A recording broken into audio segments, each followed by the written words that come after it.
Press the Let's Go Live button. So let's wait for the stream to fire up all across the fruited plains of the internet.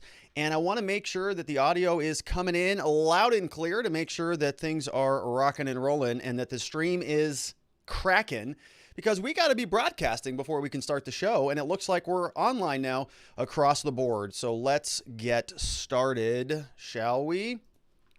Hello, my friends, and welcome back to yet another episode of Watching the Watchers Live. My name is Robert Gruler. I am a criminal defense attorney here at the R&R Law Group in the always beautiful and sunny Scottsdale, Arizona, where my team and I, over the course of many years, have represented thousands of good people facing criminal charges. Throughout our time in practice, we have seen a lot of problems with our justice system. I'm talking about misconduct involving the police. We have prosecutors behaving poorly. We have judges not particularly interested in a little thing called justice, and it all starts with the politicians, the people at the top, the ones who write the rules and pass the laws that they expect you and me to follow, but sometimes have a little bit of difficulty doing so themselves. That's why we started this show called Watching the Watchers, so that together with your help, we can shine that big, beautiful spotlight of accountability and transparency down upon our system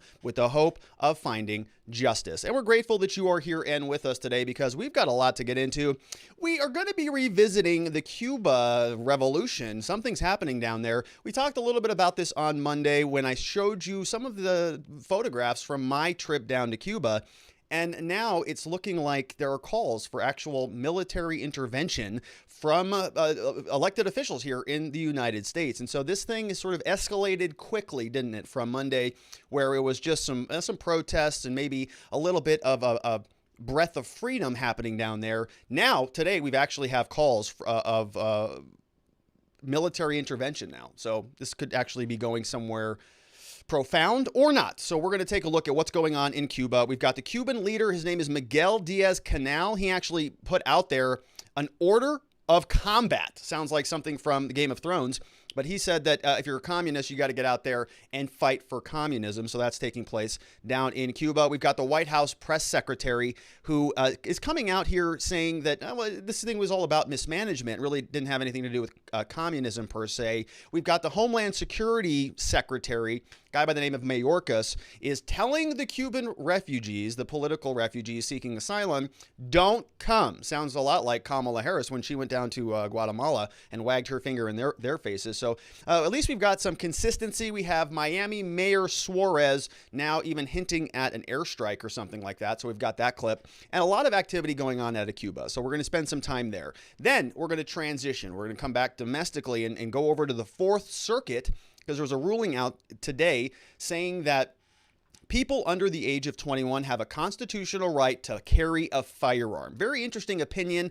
Who knows what's going to happen? It was only a 2-to-1 opinion, so it might go back to the full panel. We don't know. We also don't know what the Supreme Court's going to do with this, but a pretty compelling ruling if you are somebody who's a Second Amendment advocate, somebody who supports that concept of self-defense and the right to keep and bear arms, like I do. So we're going to go through that, because the judge did something kind of fun. He actually went through a bunch of the different states pre-Constitution, before the Constitution was ratified, and he went through and he said, New York, this is what our policies are for people under the age of 21 as it relates to firearms. And so he's doing this little compare and contrast, saying, well, here we're asking ourselves the question in 2021, Second Amendment rights, where do they stand? Let's go look back and see what the founders did for their 16, 17, 18, 19, and 20-year-olds. And so it's a pretty interesting case. We can learn a couple things from that. And then lastly, we're going to finish off the show with a segment on a guy named Dominic Pezzola. And I keep wanted to say Pezzolo and all sorts of different names, so I'm probably going to butcher his last name.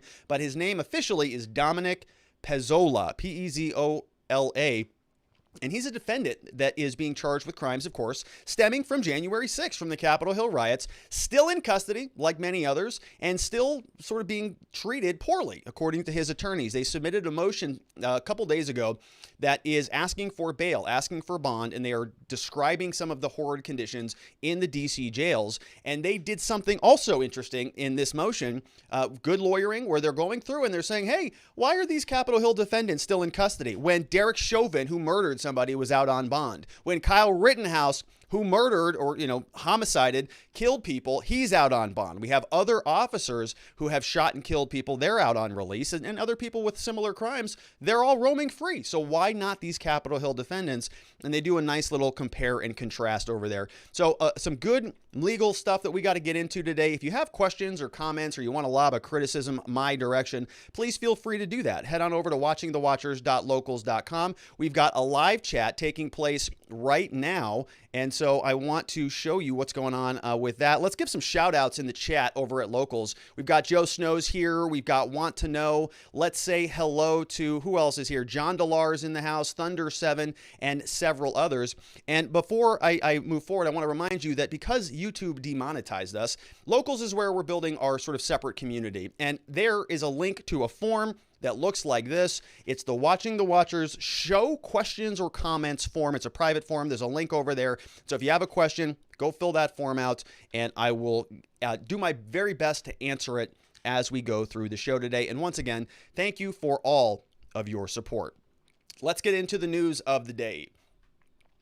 A lot of activity taking place in Cuba. If you've been with the show this week, you remember that we talked about this on Monday. I took you around a photographic journey of my trip down to Cuba, and we had a great time down there learning about the people and learning about the culture. And my takeaway from that trip was that there are a lot of capitalists down there, right? I showed you the experience with the car repair center. We went to various restaurants where these Cuban people would actually sort of have to kind of, bootleg a restaurant so that you'd have to kind of sneak in the back and they would serve you without the government really knowing, because that's kind of capitalist. And so there's all these different little cultural lessons that I learned when I went down there. So I've been paying close attention to this. And we know that there were some protests that have sort of been percolating over the last few days. And we talked about this on Monday. When the protest first broke, Joe Biden came out with a statement, said something like, well, we support free people and democracy all around the world, whatever, kind of thinking that this thing might just kind of go by the wayside. Well, that didn't happen. We fast forward to today, a couple days later, and now the Biden administration is getting a lot of grief. A lot of people are saying, hey, we need more than that. We need more than a statement from you, okay? This is an actual revolution that's taking place. If you know anything about the history between the United States and Cuba, we have a little bit of baggage going on in this relationship. We had the Cuban Missile Crisis. This has sort of been a stake that has been planted in the Western Hemisphere that is sort of lingering communism that's a relic from the old Cold War. Remember when the Russians or the Soviet Union back then was shipping over missiles to Cuba and sort of building this, JFK was in office, and the whole thing could have been the end of mankind as we know it. So it is a very important geographical location, a lot of history there. And now, in my opinion, it's one of the most important things that could be happening geopolitically related to America, right? It's 90 miles south of Florida. So you can get on hop on a raft and sort of sail across the ocean to get to the United States. It's a very close neighbor, and we should be paying attention to it. The reason why a lot more people are sort of, raising their eyebrows about this thing is because they're starting to say that the situation is so bad that there needs to be military intervention. The United States needs to take some action and go down there and help the capitalists, help the people wanting democracy in this totalitarian communist regime, right? If the military is going to be doing anything out there, if America is, supposed to be this entity that spreads freedom and democracy throughout the world, you can't really find a worse place than Cuba to go, right? I mean, it really is kind of the best option. It's right around the corner, and it's filled with a communist tyrannical government. So now what we're seeing is people from Cuba are responding, and they're saying we need some stronger action. So in fact, Breitbart did some very good reporting on this. Nobody else is talking about this. I went over to the New York Times. I went over to CNN today. I had screenshots, but I'm not going to play those. They're blurbs on their website about it. On CNN.com, it's like at the bottom. It's barely above the fold. Nobody's talking about it. So Breitbart, they did some good stuff on this. A series of tepid and inaccurate statements from President Joe and his administration are meeting growing calls this week for the American government to act to prevent further loss of life. So we talked about this. Protests took place in the streets, suggest as many as 60 cities and towns rose up demanding an end to communism. And so we're going to see this back and forth, right, characterizing this thing. Are they mad about vaccines? Are they mad about climate change? Are they mad about healthcare, which I thought was perfect because Michael Moore told us so? Or are they mad about something else like communism? If you are a communist sympathizer, of course, the first thing you're going to say, oh, it's not communism at all. Communism is perfect. And this has to be about other things like medical supplies and things like that. So you're going to see this dichotomy, this back and forth, the tension between the two sides going on as this revolution or whatever we're calling it continues. The protests were a culmination of nearly 2 decades of organized dissident action started back in spring 2003. Last major violent crackdown, protesters chanted freedom and other anti-communist slogans, making clear their demands to end the 62-year-old Castro regime. And then we had the Communist Party here, the Cuban Communist Party. They responded. Right, they're not going to take this lying down. They issued an order of combat. Literally here, you can see underlined, an order of combat. What does that do? It commands all communist loyalists to take to the streets and violently assault the peaceful protesters. It's also a shutdown for the internet for as much of this week, making international reporting on the matter extremely difficult. The little information the Cubans have managed to get out of the island indicates that the protests have continued daily since Sunday, despite widespread reports of police gang beatings, assassinations, and deadly door-to-door raids. So, I mean, it's like an actual war zone down there, right? You have the Communist Party who said this, that there is la orden de combate está dada a la calle los revolucionarios, right? Now, my Spanish is butchered, very, very white Scottsdale Spanish version of that. But what if you translate this, what you'll see is it says the order of combat is given. The revolutionaries take to the streets. This is what the Cuban leader Miguel Diaz-Canel said to the Cuban people. He gave an address on Sunday, called for a civil war on the island, right? A civil war on the island. In his speech, he called on communists to take to the streets from now on and in the coming days. The ruler called for a civil war on the island on Sunday. And so, a lot of this stuff is slowly trickling out. A lot of our media just isn't covering it. I went to the Washington Post, tiny blurb, CNN, tiny blurb. New York Times, I don't even think it was above the fold. So nobody wants to talk. Even Fox News was really sort of, lacking on it. I went over there and checked them out, and they had a little bit of a, to be fair, their link was above the fold at least. But most people are talking about coronavirus and the Delta variant and, vaccination rates and all of that. I mean, if you want to know what they want you to be doing and thinking and reading, just go to those 3 websites. Just go to CNN, Fox News, Washington Post, add in the New York Times if you want 4 of them. And you can just see if they're all in alignment, if they're all talking about the same thing, well, that means that that you're getting terrible information, right? Because they're all in alignment. And so nobody's doing any actually reporting. They're all just copy and pasting each other's articles. So we have to, unfortunately, go around the world to other parts like Medio.com where they're actually talking about what's happening there. So we know it's basically a war zone down there. And when I first started to think about this in terms of political, posturing, I was remembering some of the other stories that we've talked about relating to immigration, relating to the border, relating to the sort of, surge of people coming across the southern border, and the Biden administration and Kamala Harris attempting to go and solve this problem, right? Biden said, hey, you're very good, Miss Kamala, so you can go down there and solve this. You're very smart. Here, this is your problem. Enjoy this debacle that we're going to slide across the table to you. And so she didn't want to do anything with that. So she says, no, we're going to address the root causes. She goes down to Guatemala, then over to Mexico, and doesn't really address any of the root causes at all. Just kind of blames climate change and other root causes. Okay, so that was all going on. And, a lot of people now, we're going to be seeing some interesting conversations here as they relate to immigration. So some people might have been saying, well, any of the southern border problems, we have this surge of people coming across the border and we need to clamp down on immigration, and immigration's bad and we don't want, this sort of a surge of people coming across the border. But then a lot of those same people are saying, yeah, but we have to help the Cubans. And you're going, well, that's weird. So if you're saying that sort of one country, their individuals cannot come into the United States, but another country, their people can, Cuba can, well, what's going on here? Do you like, one demographic better than the other, one ethnicity better than the other? What's the problem here? And so you've got an easy ability to start to sort of draw out some contradictions, especially from people on the right side of the aisle. And so I start to think, well, how do you reconcile those differences? How do you sort of, mesh those things together? And I actually don't think that they're inconsistent at all, really. I mean, I think that there's a group of people who have not really been opposed to immigration in general, been sort of opposed to the mechanisms by which it's being implemented and some of the policies that have been created in order to cause the surge of people rushing across the southern border. But it has nothing to do with the people, right? People aren't upset about the actual people. In fact, I've been very kind of consistent here that I think that what they are doing by changing these policies in the sake of humanitarian saving is actually causing a humanitarian crisis. So their very good intentions are great, but they're causing some serious consequences. And so that is a problem. But so then how do you sort of, connect all of these things together? And I think there's always been a lot of room for legal immigration, and there's always been sort of an acceptance of by the American people for political refugees, right? It's for people who are fleeing communism or fleeing totalitarianism. America has always sort of embraced the idea that we're welcome for that, right? The country sort of burst out of that.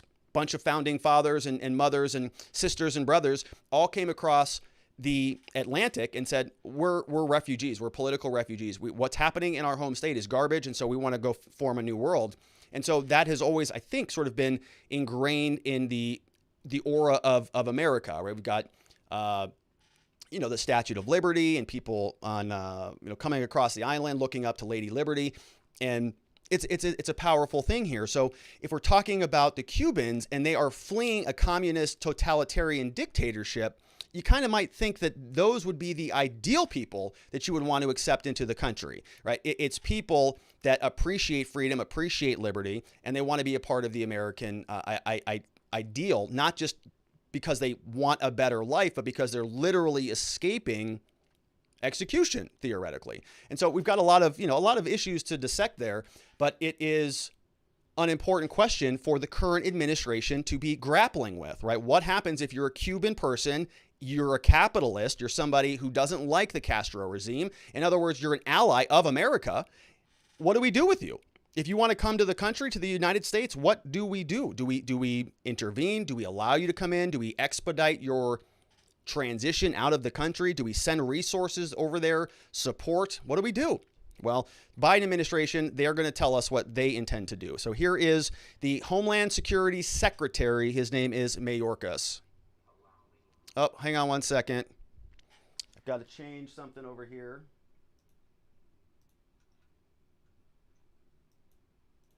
All right, let's see if that plays. Allow me to be clear. If you take to the sea, you will not come to the United States. The time is never right to attempt migration by sea. To those who risk their lives doing so, this risk is not worth taking. Again, I repeat, do not risk your life attempting to enter the United States illegally. You will not come to the United States.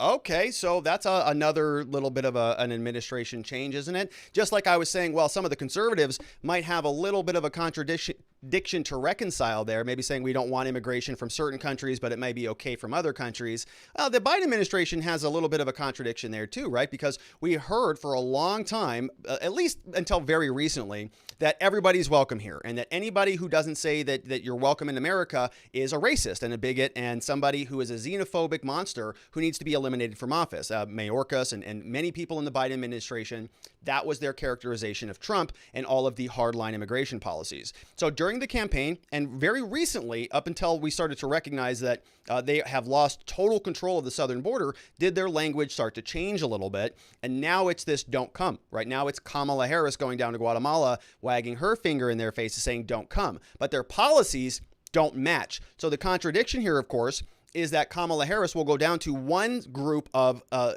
let's say, Southern American countries, and she'll tell them certain things, but the policies at the border don't actually reflect any of that. So she says don't come, but meanwhile, the Wait in Mexico program that Donald Trump implemented is still gone with the wind, and they're still allowed to sort of immigrate into the country. We got massive surges, Border Patrol saying it's basically a catastrophic failure across the board, and we see numbers that are so much greater than anything we've seen historically that it is in fact a pretty big crisis. So they are not changing their policies to stop that version of immigration. They're okay with that continuing to happen. Otherwise, they would change the policies, one would presume.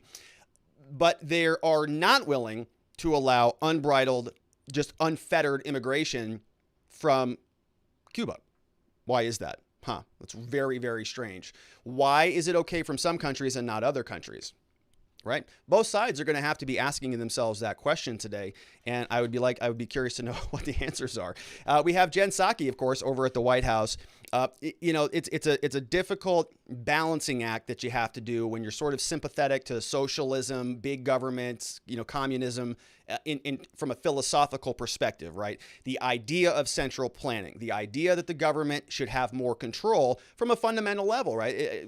I think what the Democratic Party and the Republican Party too, quite frankly, right? I'm tired of hearing this idea that the Republicans or the conservative party are small government. That died a long time ago. In fact, in my entire life, I've been hearing that my entire life, and I have never one time seen a government shrink under a conservative. Never, not once, right? And I was a boy when Reagan was in office, but I don't think that happened there either, right? I think the government has kind of always been getting bigger and bigger and bigger and bigger. And so now we're talking about sort of, big government and big government light, but we're both trending towards the direction of more government control, more government ability to decide what you do with your life, where you go, who you talk to, based on a lot of the social controls that have been implemented and trickling down over the last 18 months or so. So we're seeing a situation now where it's very difficult for an administration that has some political alignment with a foreign government blaming something that they have in common, which of course is communism. And I'm not calling the Biden administration communist, right? They're not there yet, but maybe they'll get there soon. Here is Jen Psaki, who is answering a sort of a poorly worded question. I'm not sure who this reporter is, but he's trying to say, hey, can you call this a protest against communism, essentially? Can you just come out and say it one time? Can anybody? Let's listen. Was reiterating is that this is not the time to travel irregularly. It's dangerous. People can lose their lives as they have in the past. And as the administration tries to figure out the root causes of migration to the country, don't we know that the reason people want to leave Cuba is because they don't like communism? And so as you're trying to figure out what the processes are for these people who want to leave Cuba. Well, I'm not sure what your question is. You guys. Why are people leaving Cuba, or what is the process for them getting here? I can explain either of them, but you tell me. Sure, yeah. Do you think that people are leaving Cuba because they don't like communism? I think we've been pretty clear that we think people are leaving Cuba, or not leaving Cuba, or protesting in the streets as well, because they are opposed to the oppression, to the mismanagement of the government in the country. And we certainly support their right to protest. We support their efforts to speak out against their treatment in Cuba. All right. So, communism, mismanagement, they kind of are two sides of the same coin, right? I mean, isn't it? The idea of communism is that you have a central alliance, you have a central organization that can sort of, move from each according to their ability to each according to their needs and kind of be this centralized exchange of all the resources in society so that things are more egalitarian. You don't have guys like Bezos going up into space. Apparently, that's how they're going to solve the problem. So it necessarily involves mismanagement because that's not possible to do, right? They try to do this. To micromanage everything in everybody's lives never works. So that's the White House. That's going to be their framing on this for the foreseeable future.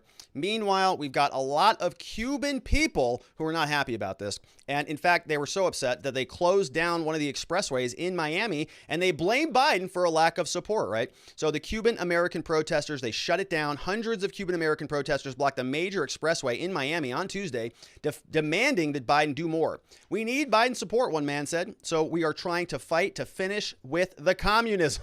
Right there it is. Heavy rains did not stop the many who turned police away when they reached the highway. The crowd chanted SOS Cuba. Anti-government protests broke out. 100 demonstrators have been detained down there in Cuba. Here's a quick highlight of some of the people who were down there in Miami talking about what's going on. Freedom Cuba. SOS Cuba, Biden. We need Biden support. That we have not the support from the president. So we are trying to fight to finish with the communism. Biden, you should listen to the people here, the elected officials that are Cubans and know what's best for the people in Cuba. So just hear us out and let's try to come together to see what we can do. All right. So hear us out, right? They're down there, they're protesting, and they're saying, listen to the local politicians. They're saying things like Libertad. They're saying things like we want to end the communism, right? This is a political shift. It's not mismanagement. It's something bigger happening. And this has been in the making for 60 years, for like 6 decades. And yeah, you'd expect a little bit more activity, I would think, on this, unless it's politically not useful for your party. So we just heard from the young lady saying, hey, let's listen to the local politicians, the people who were down here. Come on, Biden, listen to us. Here is Mayor Suarez over from Miami. And I've seen this guy before. Actually, this guy was very involved in the last Bitcoin conference. And so Miami's doing very interesting things with crypto and with, decentralization, which is the big reason I'm interested in crypto, is because it is sort of censorship resistant. It is decentralized. There's really no one, organization that can control a lot of it. And people would debate that point, but I like where it's trending. Mayor Suarez of Miami hosted the Bitcoin conference and said, listen, we're going to be pushing all sorts of reforms to bring some of the crypto mines to Miami. And it might be the sort of he called it something great. Something like, he doesn't want, he wants Miami to be the new crypto valley, sort of referencing Silicon Valley, right?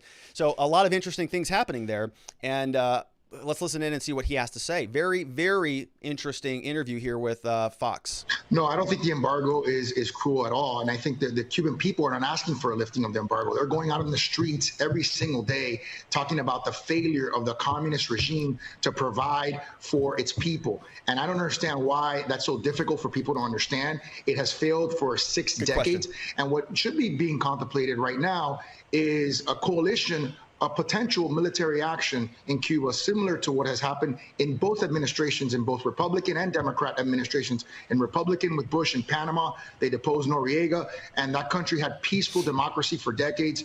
And you had interventions by Democratic presidents, taking out Osama bin Laden in Pakistan. It's a sovereign country where they took out a terrorist that probably saved thousands, if not hundreds of thousands of lives, and President Clinton in Kosovo intervening in a humanitarian issue with airstrikes. So there have been many, many opportunities in the history. Are you suggesting airstrikes in Cuba?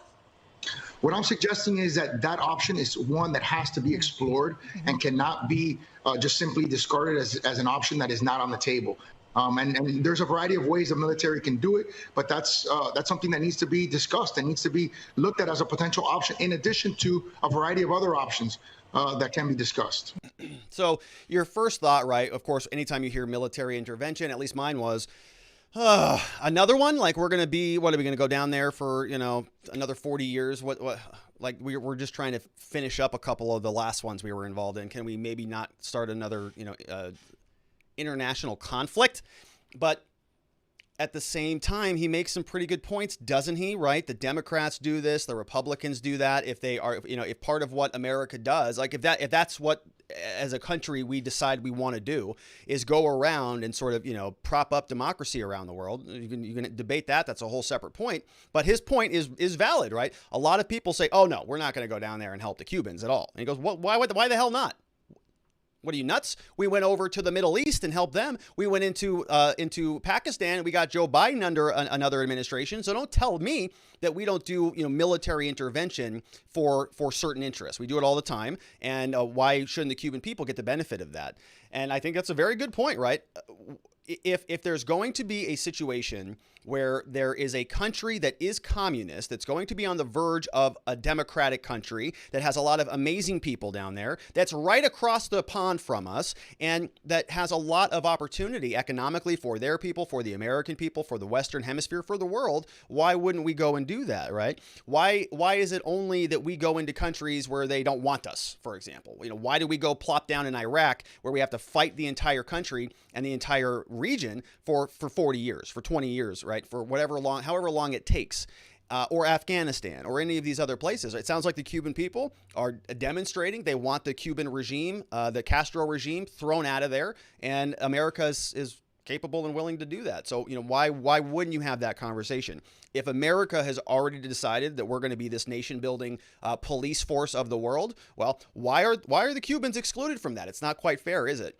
And maybe, if we're going to be, fighting for the Middle East, or we're going to be, dumping all of this money to, all of our allies around the world, why can't we step in here? Doesn't make that much sense, I think, is what the mayor is saying, right? And I think it's a valid point. Now, this momentum is not just with Mayor Suarez. It's not just with conservative Republicans. Here's a state senator from Pennsylvania. In fact, his name is Brian Stack, and he's out there saying, yeah, we got to do something to help these poor people. Here he is. You asked about military intervention. Can you talk about that? Yes. I believe the United States should have been in there years ago. Just like we've liberated other countries, we should liberate Cuba, make that country free for the Cuban people, stop all the politics all around, talking about it. It takes action. Liberate the country and give the country back to the Cuban people and stop this abuse upon the Cubans. Right. So that's a Democrat. And there are some consequences of inaction, as Marco Rubio is going to tell us about. So he calls for Biden to plan on the Russians arriving. Says 1,000 special forces are coming. He said on Wednesday that he better prepare a plan for taking action in Cuba. He raised the prospect of Russian military intervention, which, as we know, Joe Biden warned Putin. So maybe this will get him in gear. He says, Rubio said, these guys talk about diplomacy's back, America's back, Rubio said in an interview. He said, great, do me a favor, convene the United States Security Council, convene the Organization of American States, and use your diplomatic heft. The fact that America is back, go to all these countries and say, okay, guys, we have a massacre about to happen 90 miles from our shores. We want the international community to condemn it, isolate it, and be prepared to take action. And so what he's saying is that, if you read the rest of the article, there is going to be a power vacuum there, right? You're going to have two different sides. Very interesting things are happening there. What article was it? Oh, I think the Breitbart article that we're going to finish up with next has a lot of good details about what's happening there. But they're dividing the island into different precincts, and the Communist Party is reporting which precincts they control and what party controls or what precincts they don't control. And so you're seeing divisions take place that might ultimately result in a civil war. And if one side, let's say the side of communism, decides that or starts losing the battle, well, you're going to see some reinforcements come in, right? And this could be a small proxy war, very much analogous to what we went through back in the 1960s, I think it was, with the Cuban Missile Crisis when JFK was in office. So it is a big deal, and it's not something that people can just paper over, because even though America may not want to deal with it, the Russians may say this is a great foothold. They're calling for help. The Americans are asleep at the wheel. We have Dementia Joe in the White House, gone with the wind. So we're just going to slide on in there and take full advantage. That's what Rubio is warning about. And there's a final paragraph I wanted to share from the Breitbart article before we get into the chat over at watchingthewatchers.locals.com. Says what such an intervention would look like if the U.S. got involved is up to much speculation and a lot of debate. There's an organization called the Assembly of the Cuban Resistance, which is a coalition of dissident organizations. They published a 5-point plan to liberate Cuba. Let's see what's in it. Number one, the termination of the regime is non-negotiable. Castro's got to go. All those involved in the peaceful civic protest must stay out in the streets and maintain their commitment to a free Cuba. All national police and armed forces must support the citizens and uphold their duty to their country and not the communist regime. International intervention led by the United States in order to prevent a bloodbath. They're calling for help. The immediate cessation of all tourism to Cuba until the dictatorship has been dismantled. So speaking to Breitbart News, because they're actually reporting on this, they got a statement from Orlando Gutierrez Boronat. He's the director of the Assembly. He listed military intervention as one of the factors in a greater plan for the U.S. government to properly aid Cuba. Cuban activists, he noted, must push for a decisive and international intervention led by the U.S. to protect the Cuban people and isolate and end the communist regime. So what's the U.S. going to do? Well, probably nothing. So let's take a look at some of the questions over from watchingthewatchers.locals.com. Let's see what's going on in the chat. We've got a lot of activity going on. Pinky 2's in the house. Good to see you. Ryan's here. And we've got Want to Know and others. Let's see what's coming in from the questions. So we have the first one here is from Gina, Wide Awake, saying, we all know that the Biden administration are low-key commies, but I'm still disgusted by my Dorcas. Which is great. Announcement to the Cuban people saying not to come by sea. How are they supposed to get out of there? It's not like they can walk to Florida or fly a plane. Well, that's the point, really, is he doesn't want them to come, right? He's saying, don't come. So I think that's the point, right? He's no planes, no boats, no walking, nothing. You're stuck there. Let's see who's next. We've got Thunder7 who said, Rob, Obama took Cuba off the list of terrorist state countries and Trump put them back. Now, Jim Acosta, the most dishonest of the fake news celebrities, is begging Biden to do something. Wow. His dad fled Cuba and now he cares about people leaving under communist rule. Hope this wakes him up that the Biden Marxist regime is heading down the same terrorist state path. Hypocrisy, thy name is Democrat. Wow, that's interesting about Jim Acosta.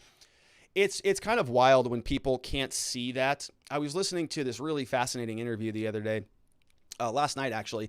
Jordan Peterson was talking to this physicist, and the guy was like beyond brilliant. I can't remember his name. It was one of his most recent interviews, about 2 hours.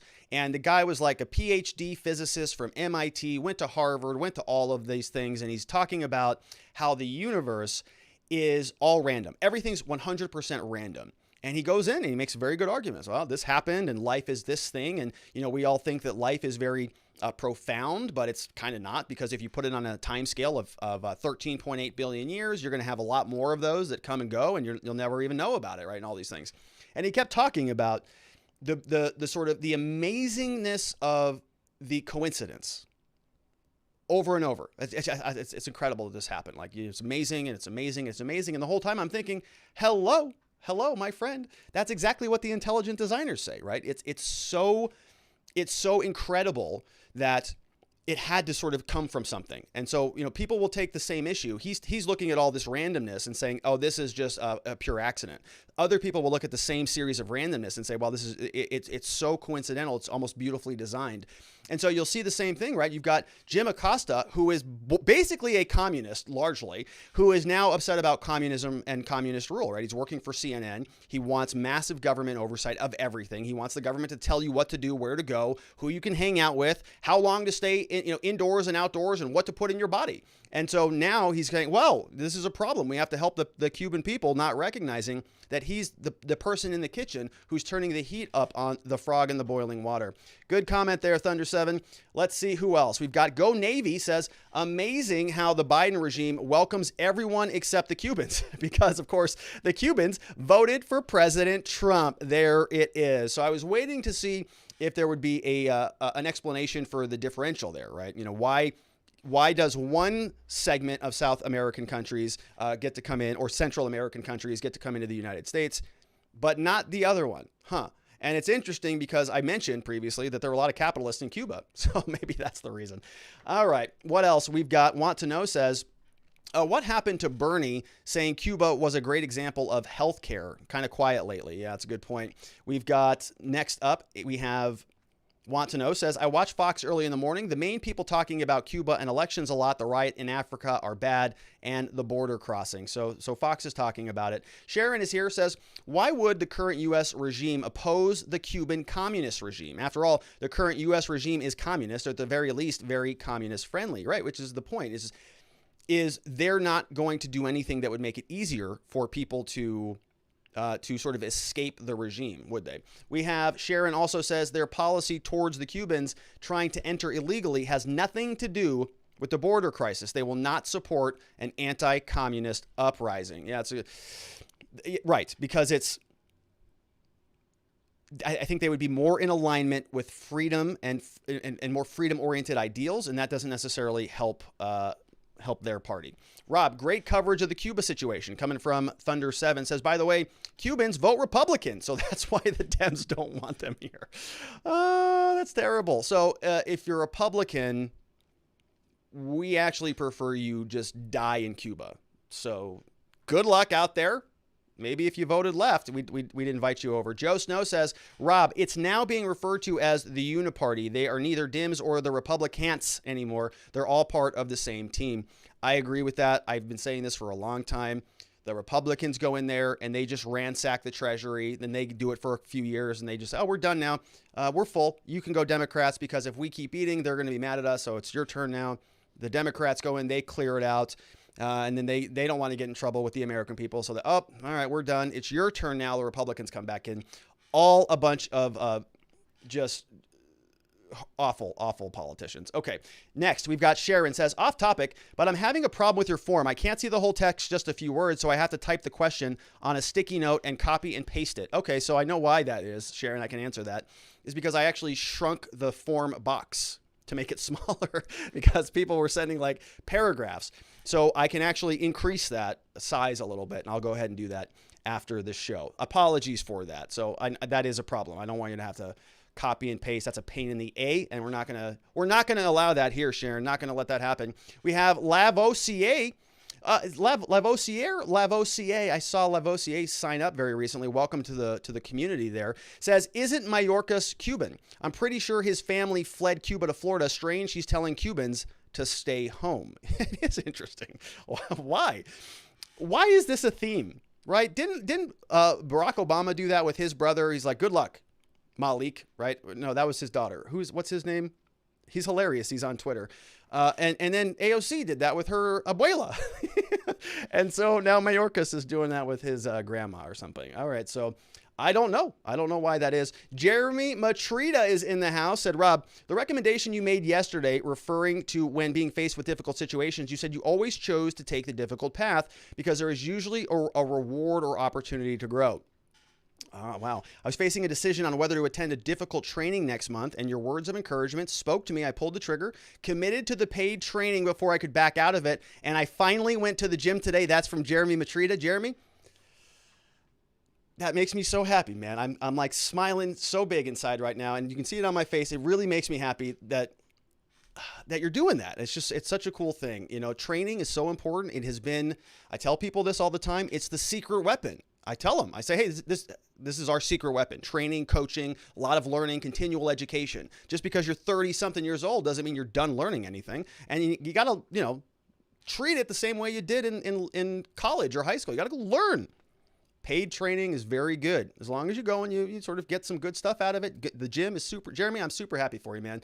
Thank you for sharing that. This is it's comments like these that really make me just energized to do this work, because man, all right, I'm going to get emotional. I'm going to stop talking about it. I've had people who've done things like that to me, right? They've said something to me, and it has been so profound. It's changed my entire life, my entire worldview. And if I can pay that forward in a tiny, small little way, it's worth it all. So I'm super proud of you, man. I mean that from the bottom of my heart. Congratulations. Have an awesome trip. Stay in the gym. Good stuff. All right, let's continue on. We've got Wide Awake here is saying, look at Saki's face when he said the root cause is communism. I know they don't like it. They don't want to talk about that word. It's a bad word. Sharon says, I'm absolutely shocked that Jenny didn't blame climate change for the Cuban uprising, right? I think that's Kamala's shtick. TOS Forever says, wow, why don't we see in Miami fires, looting? Is this a peaceful protest? Yeah, it's true. Yeah, right. They're not even torching any Wendy's or used car lots. So I guess that's peaceful. We have Sharon says, we've had a communist takeover of this country. It's surprising this regime doesn't send military to help the Cuban Communist government suppress the insurrectionists. It's true, right? They should, well, that's a complicated question there, right? Because, yeah, I guess it's right. They probably should throw them in isolation with Jacob Chansley. You're right. It's a good point. Medical Edward is here, says, when are you running for POTUS? Please run. I don't think I've got the stomach for politics. I really wanted to do that at some point. I sort of had that on my list, like, I'll run for office when I'm 50, and go change things. I just don't know. I don't know that I've got the stomach for it. All right, let's see what else is going on. We've got Osak says, Rob, what do you think happened in the Bay of Pigs? Does it have any influence on the current issues in Cuba? Yeah, I would say that 60 years of complicated foreign policy and, sanctions, embargoes, intelligence operations back and forth. I think we had some diplomats down there that were getting electromagnetic shocked recently. I mean, there's been an ongoing battle with Cuba for a long time. And I think that is what is prompting people to say now is the time, right? There's an opening here. There's the linemen are blocking. There's a hole. Let's just run the ball through and score a touchdown. Let's see who's next. We've got Soul Viking says, do not come to the U.S. if you are coming from Cuba, because most likely you won't be a new Democrat. So we don't want you. All right, good point. We've got Brian Hack is here, says, why are the audits being delayed evidence? Is this to make up evidence, to hide evidence until the narrative is managed, or to discredit the audit after the fact? Good to see you, Brian. I don't know why the audit is being delayed, or why the results are being delayed. I do know that there are some conversations that are taking place about some vote counts, right? So Karen Fann from Arizona, our Senate Majority Leader here, I think, came out and said that the audit totals don't match the reported totals from Maricopa County. Could be a big deal, or it could be not, right? What if the total's like, well, we had 1.3 million votes, and over here we counted 1.3 million and 2 votes.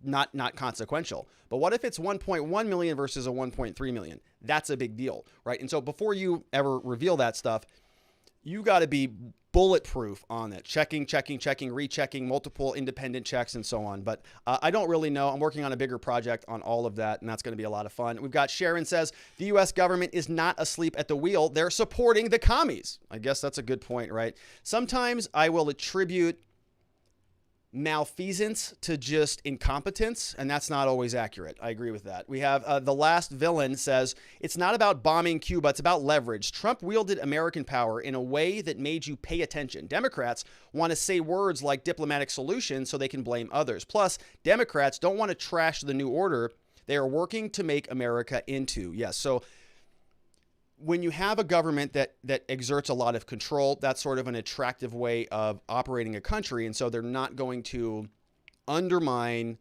one of those structures. Lastly, we've got Three Girlies says, could the Cuban people just walk over to Guantanamo Bay and say, I want asylum? They would be on U.S. territory. That's a good question. I don't think so, right? That's a very highly secure area. I think there are landmines around that place. So probably not a good idea to walk over there, but your point is well taken nonetheless. I think that if there was a welcoming by the administration, they would probably be overwhelmed, right? Down there. If they knew, if they knew where they could step foot essentially on U.S. soil, right? So maybe that's why they are being so forceful and vocal about dissuading them from ever trying to come to the United States. It's just to sort of prevent a surge, which is kind of a good idea. They probably should have tried that at the U.S. southern border before they started changing a bunch of policies. But they're getting better at it. So, all right, great questions. All of those, once again, came over from watchingthewatchers.locals.com, where we have a live chat and a lot of fun happening right now. That one Florida man is here in the chat. Jeremy Matreed is in the house. We got Ryan is in the house and others. And so go and check that out at watchingthewatchers.locals.com. And we appreciate all of your support there. All right, so let's carry on into the next segment. We've got Second Amendment stuff to talk about. The Fourth Circuit Court of Appeals came out with an opinion finding that people under the age of 21 are constitutionally allowed to possess handguns. Big decision that came out. Now, we don't know how long this is going to stay. This was a 2-1 ruling out of the Fourth Circuit Court of Appeals. And what that means is that this actually could go to the full panel in the Court of Appeals. And so this may be a short-lived verdict or not, right? This could stand. And of course, the government is very likely to appeal this. We're probably going to see this work its way up to the Supreme Court. Then we're going to have to ask ourselves, what is the Supreme Court going to do with this? And so the issue, of course, is surrounding the fact that people under the age of 21 are federally not allowed to have handguns. So we're going to go through this opinion, very interesting opinion, and we're going to learn a little bit more about the Fourth Circuit, and we're going to look back historically and see what Judge Richardson, the person who wrote the opinion, what he does here, because it's very interesting. He takes us back historically, back to the 1600s, 1700s, and looks at gun ownership in the hands of people who were underage back during that time, before the Constitution was ratified. And if we look at the history of the country,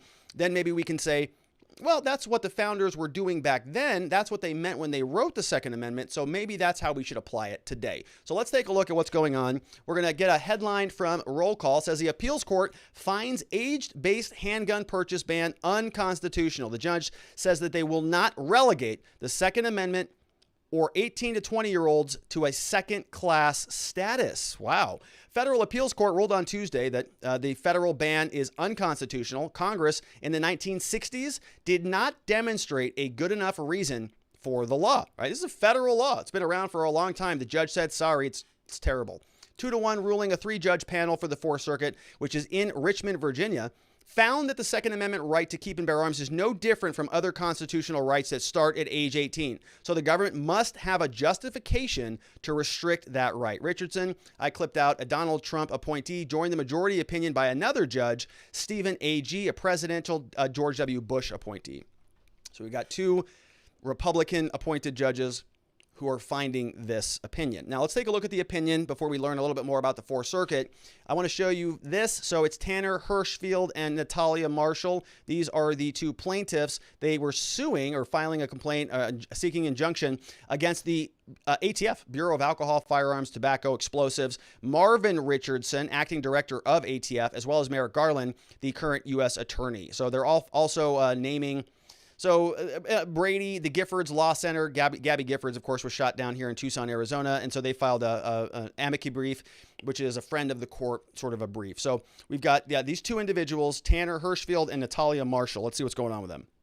They filed a suit, and here is where the Fourth Circuit is. So we kind of poke around the country. They're coming from this jurisdiction over here, which includes South Carolina, North Carolina, Virginia, West Virginia, and then, of course, Maryland, right? So we've got 5 states here in the Fourth Circuit. Here is Judge Richardson, who wrote the opinion. Born 1976, he's a judge for the Fourth Circuit. Nominated by Trump 2018, went to Vanderbilt, went to University of Chicago Law School, was a clerk for the Seventh Circuit, was a clerk for Rehnquist, really, the Supreme Court of the U.S., private practice for about 3 years in D.C., and a lot of other different positions. DEA Task Force, Organized Crime, Drug Enforcement Task Force, National Security and Anti-Terrorism Advisory Council, and so on. So that's the guy who wrote this. This is Richardson, right? And we're gonna go through this, some good stuff here.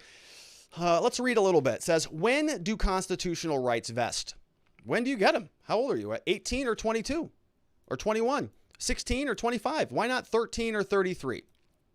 In the law, a line must sometimes be drawn, but there must be a reason why constitutional rights cannot be enjoyed until a certain age.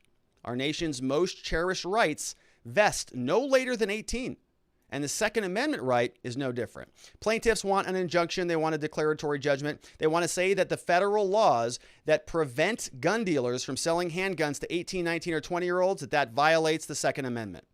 They're saying that law unconstitutional. So we got to find a couple things. Number one, do 18-year-olds have rights in the first place? The court says yes. We first find that they do. They have Second Amendment rights. They enjoy almost every other constitutional rights that we have at the founding. Why not weapons? He says at the time of the founding, they served in the militia and they furnished their own weapons. Then we also have to look at the precedent, whether the government has met its burden to infringe upon that right. To justify the infringement, they've got to come up with some different justification for it. So we're going to go through that. We hold that the challenged federal laws and regulations are unconstitutional under the Second Amendment, despite the weighty interest in reducing crime and violence. Well, we're not going to relegate the Second Amendment for 18 to 20-year-olds to a second-class status. Wow. So interesting take on this. Let's see where else this goes. Who are the plaintiffs? Who's suing in the first place? Why are they upset? Well, prospective handgun buyers, so the 2 people that we mentioned, they sued ATF. They want an injunction.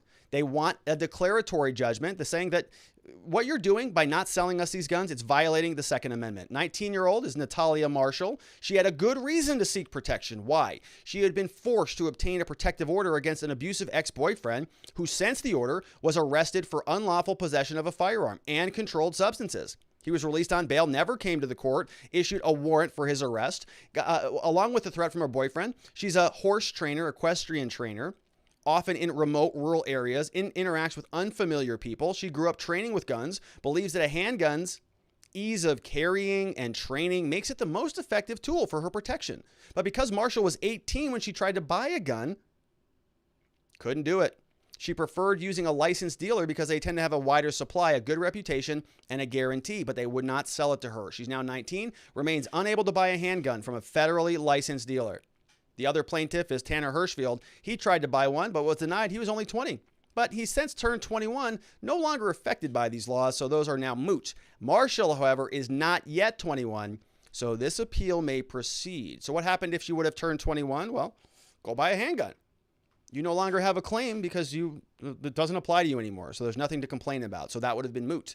But because she's not there yet, the other young man is, this can carry forward. So this was a very big opinion. I wanted to show you. I think I missed that. 141 pages. Okay, so look at the top of the first document. 141 pages up here. We are not going to go through all 141 of them, but I did clip out some interesting tidbits from my skimming of the opinion today. And a couple things I want to point out. I mentioned that he takes us back a little bit through the founding era, the history of the country. And I want to show you what's happening here.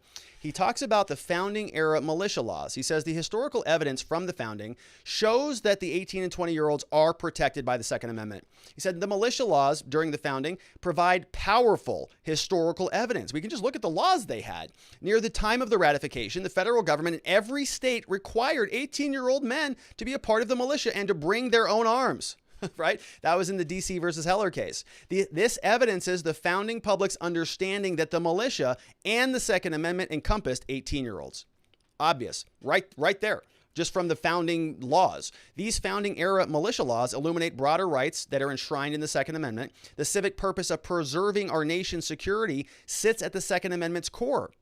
Being a part of the militia, having a firearm, and being prepared for action were vital to protecting the new republic.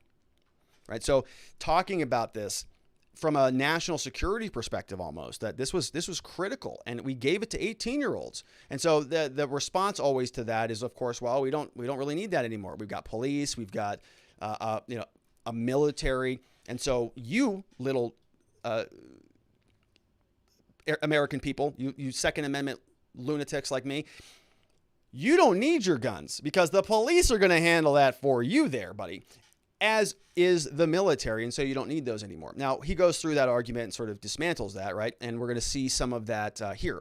Militia laws show at the time of the founding that 18-year-olds have a Second Amendment right. Men trained to arms from their infancy and animated by the love of liberty will afford neither a cheap or easy conquest. So he quotes this, says, every militia law near the time required 18-year-olds to be a part of it.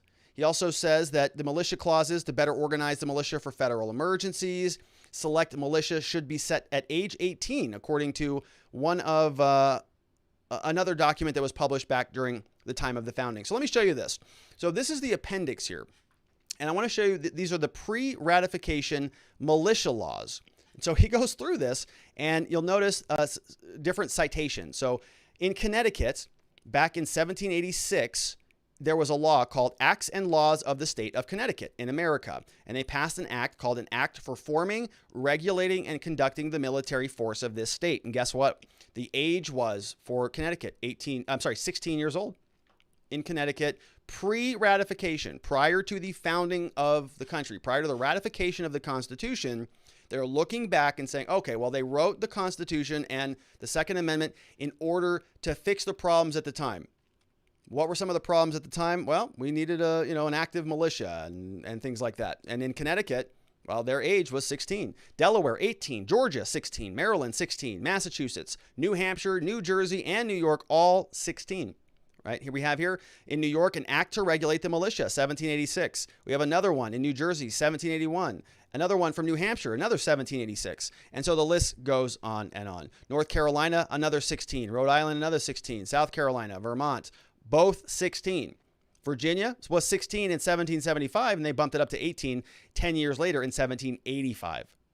Okay? And so pretty obvious that firearm possession was applicable to young people. And so the court is analogizing from there. right? So it's an interesting little journey back through some of the rules of the time. And we wrap up. It says the Justice Department will almost certainly appeal the decision, which comes during an incendiary national debate over gun control laws prompted by everyday shootings, as well as a series of mass shootings over the years at concert schools and public spaces, which we've been hearing a lot about, right? Remember this.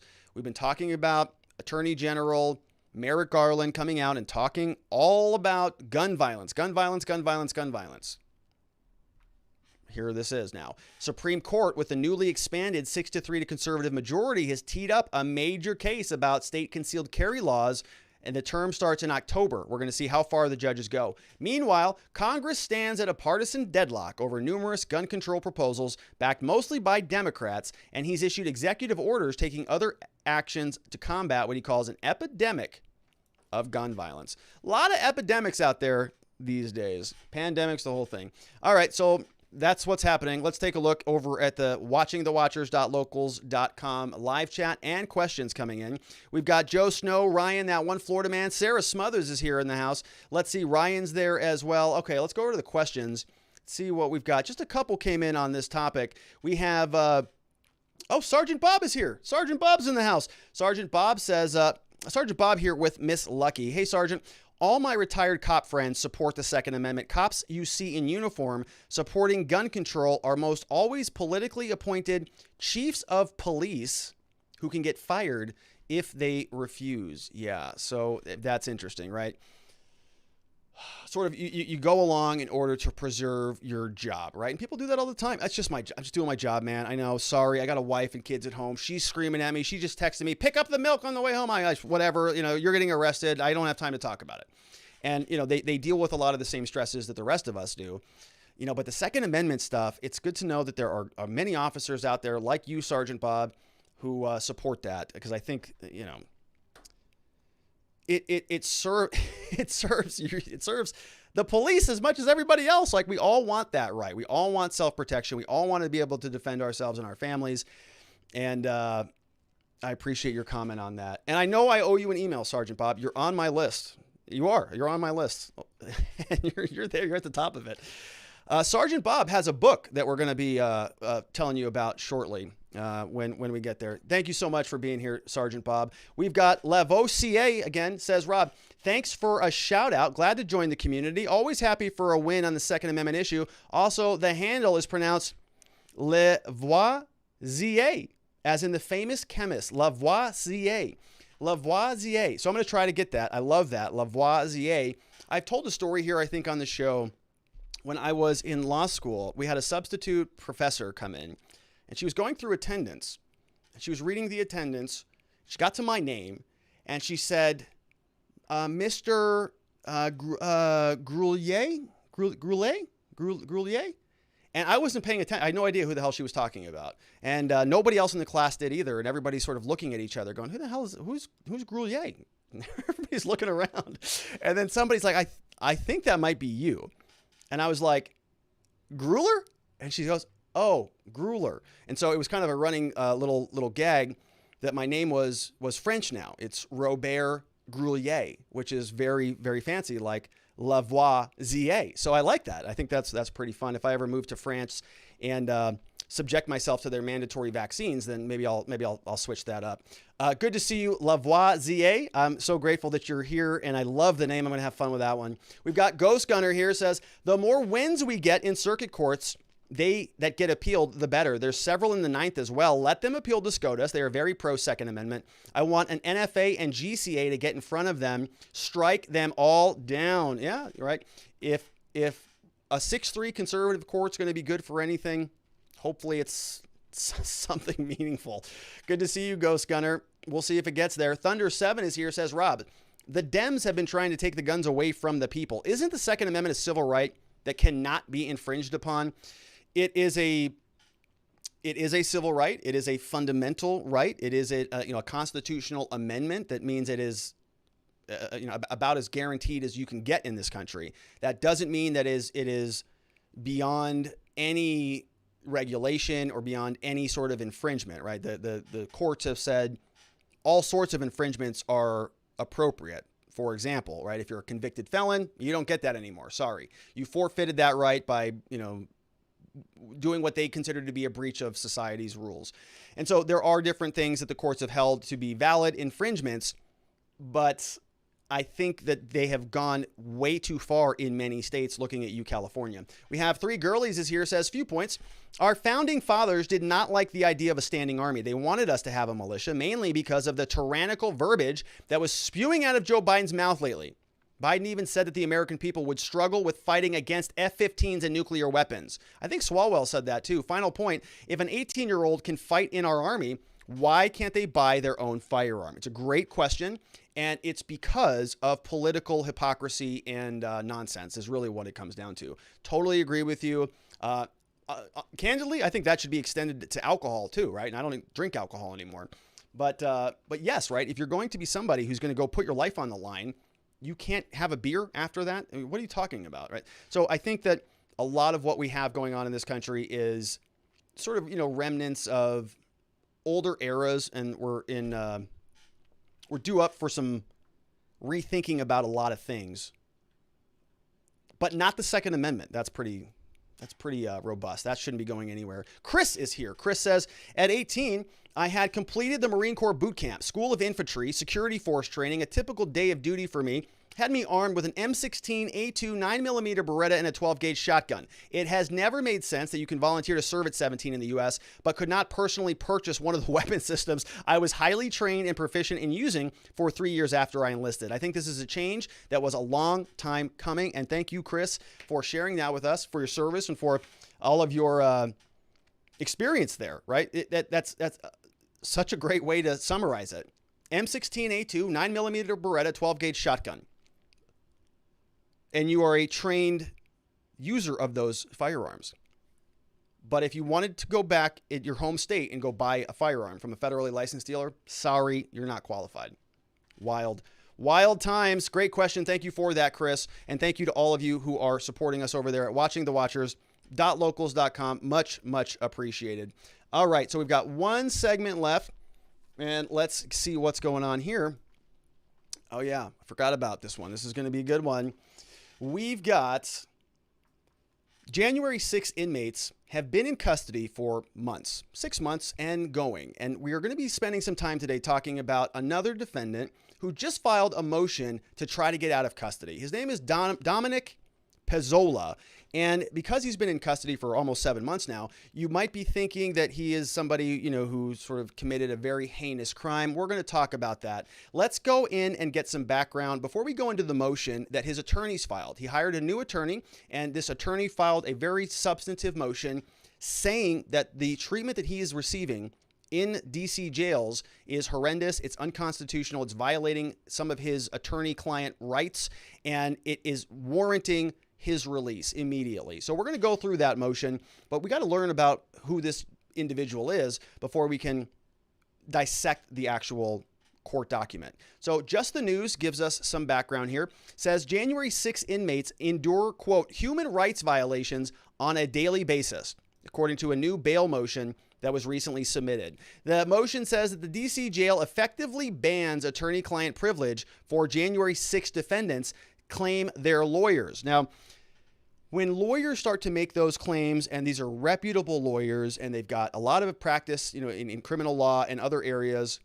those are pretty big claims, right? Attorneys, at least myself, and at least attorneys here, right? We don't typically make allegations like that unless there's some evidence to back that up. A lot of what you see sort of in the Hollywood TV shows and the movies, and people coming out and sort of making these allegations of abuse. It can be common in criminal law, but attorneys will typically make those claims with evidence, right? It's not like you see on the news where people just come out there and they sputter off a bunch of stuff, or you can maybe even categorize this show as that. Rob just comes out here and runs his mouth all day, right? That might be fair, but the point is, when attorneys are doing this in formal motions, there's typically some evidence behind it. It's not just a bunch of sort of bloviation and angry words. There's typically something more. So when an attorney comes out and says, hey, you know, I can't even really do my job because of the attorney-client privilege problems, that's a big deal. And we've talked a lot about this. Remember we talked about Ghislaine Maxwell and Jeffrey Epstein and all of the problems that Ghislaine Maxwell is going through. We've been talking about her attorney, can't remember her name, but a lot of these issues are involving attorney-client privilege, relationships between the attorney and the defendant. And we've seen in Ghislaine Maxwell's case that they have made a lot of accommodations. They let laptops in, they let her have a lot of phone calls, and anytime there's a problem, it turns into this big ordeal. It's kind of something similar is happening here. So this author who wrote this article says that if the late Jeffrey Epstein's alleged partner can be granted a laptop for 13 hours a day, why not the January 6th defendants, right? If Ghislaine Maxwell is being accommodated in her case, why not everyone else? We have a 43-year-old veteran now incarcerated in the D.C. jail for 150 days. He's been effectively shut out of his own defense in violation of constitutional guarantees, not just for the defendants, but also for their counsel. We're going to go through this here. Not only is Pezzola unable to adequately view the voluminous text, audio, and video that is all being held by the prosecution, but he's also housed a short drive from the Capitol. His right to attorney-client privilege is functionally meaningless, because he's, I guess, being housed where he's being housed. So who is this guy? You may remember him. He was seen here with Jacob Chansley, another Capitol Hill defendant we've talked a lot about. This is from inside, obviously, you know, that day. It looks like they're having a conversation here between this officer and this guy. But this guy is not who we're talking about. We're talking about Pezzola right here. Dominic Pezzola. You can see here a closer photograph of him and another angle, right? Of course, this is Jacob Chansley, the QAnon shaman. He is also still in custody. He has tried to get out of custody 3 times, been denied 3 times. My understanding is for Dominic Pezzola, this is his first attempt, and we're going to take a look at what's happening here. So there he is, right? Part of that crew. This is the original press release from Merrick Garland and the U.S. Attorney's Office back on January 15th, very excited with themselves, says that a New York State man was taken into custody. What was he charged with? Unlawful entry, destruction of property, obstruction of an official proceeding. His name is Dominic Pezzola. He's also known as Spaz, right? S-P-A-Z or Spazzo. Rochester, New York, charged with all these different charges. We're going to take a look at those. Affidavit said that he broke a window at the Capitol but with a U.S. Capitol Police shield. Also, an individual yelled, "Go, go, go," before entering the building. Affidavit says that there was a video that he can be saying, doing a victory smoke in the Capitol, boys. This is effing awesome. I knew we could take this mother effer over if we just tried hard enough, right? So they've got all of that in there. He included, they say he was with the Proud Boys, right? So officially with the Proud Boys.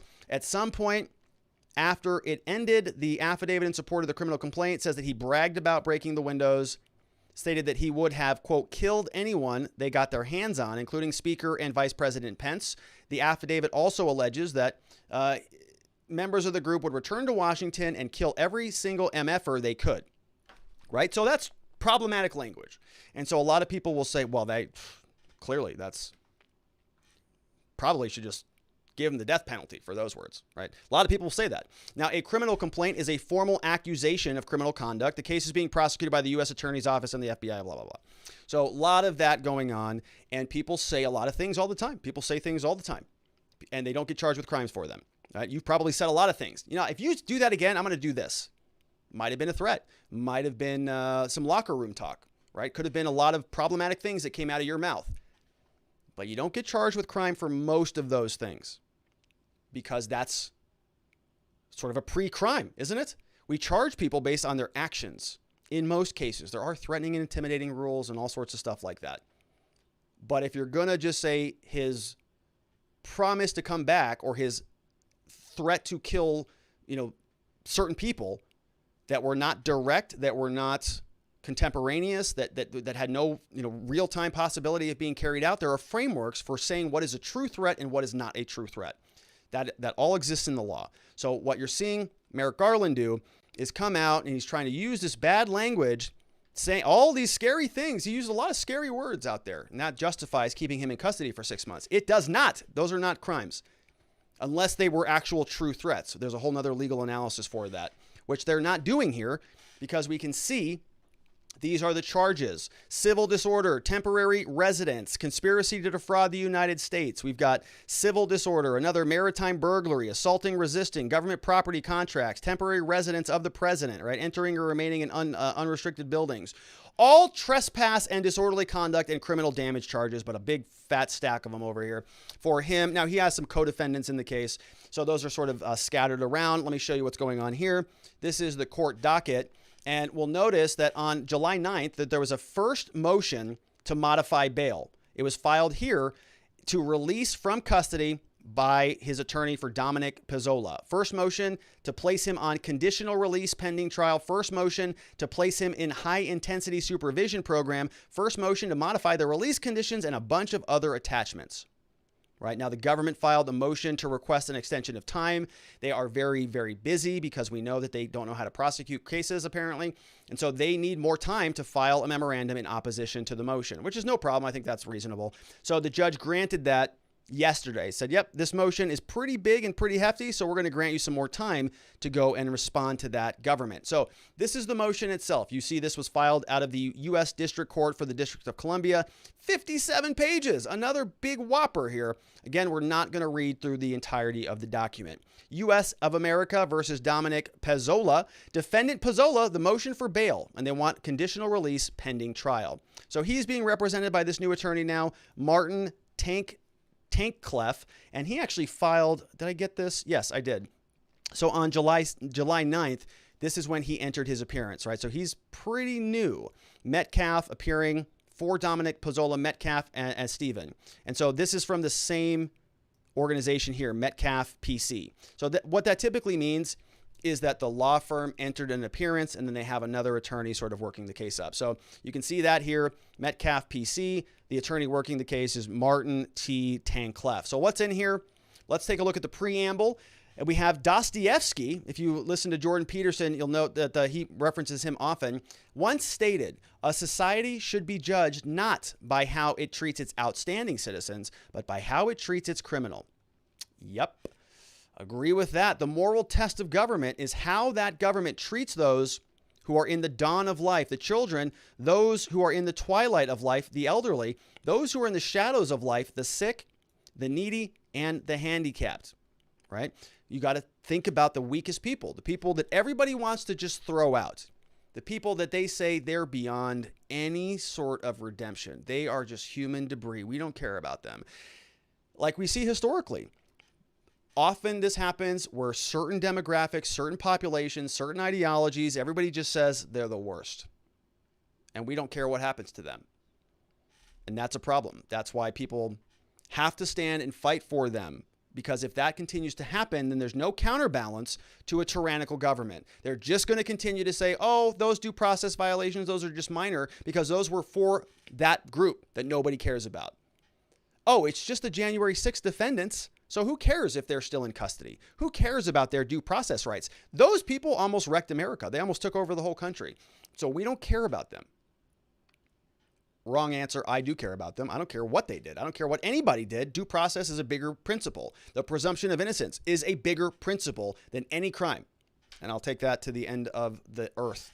Denny Scott quoted Gandhi saying, the measure of a civilization is how it treats its weakest members. The greatest of a nation can be judged by how it treats its weakest member. If there is any justice in our society, it is to grant bail to a defendant, especially since 1988, while under indictment for double murder. This person was released on $1 million bail after several months of freedom, right? So he's going to go through and give us some examples of some other people who have been released. Let's take a look at the introduction. He says, Dominic isn't charged with murder. Other people who have been charged with more serious crimes are often granted bail. So now they're moving for bail for two reasons. Number one, the treatment in D.C. has violated his human rights, and his assistance, the effective assistance of counsel, has been totally violated. He cannot adequately review the discovery, which is all of the criminal files in his case. And number three, the presumption against bail for pretrial detainees. Those are the three reasons why he should be released. He said this event on January 6th did not occur in a vacuum. He says the government is unable to prove that Pezzola, hereafter referred to as Dom, or Mr. Pezzola, is a flight risk. They haven't been able to prove that. Instead, the case boils down to dangerousness, whether he is actually dangerous and whether the government can demonstrate that he should be detained because there's nothing else that they can do to secure the safety of society, right? We typically say this. Bail, keeping somebody in custody when they're not convicted of anything, they haven't pled guilty of anything, we still have the presumption of innocence in this country. So the concept is you let them out of custody unless it's basically impossible to do that. Unless you sort of know that person's going to flee, they're a flight risk, or unless that person's a danger to society or themselves, then that's a dangerous person. We can't let them out. But everything else, man, we really want to let people out because of the presumption of innocence. And the government has to prove that. The default is not we keep you in custody. The default is we keep you out. They're saying the government has not met that burden. He says Dom has lived in his home for 20 years. When he was apprehended, he was in his own home, right? So he was there on the 6th, went home, knew he was there, wasn't trying to flee, wasn't trying to run anywhere. They actually went to his house and picked him up. They didn't go, pull him out of somebody's basement deep in hiding. So we go through some of the arguments. Point 1, the constitutional right to assistance in one's defense and supplement if necessary. So he says every defendant has at minimum a right to counsel. It's also including confidential communications done by person, by mail, or by phone. In this case, Pezzola has a right to communicate that has been severely infringed.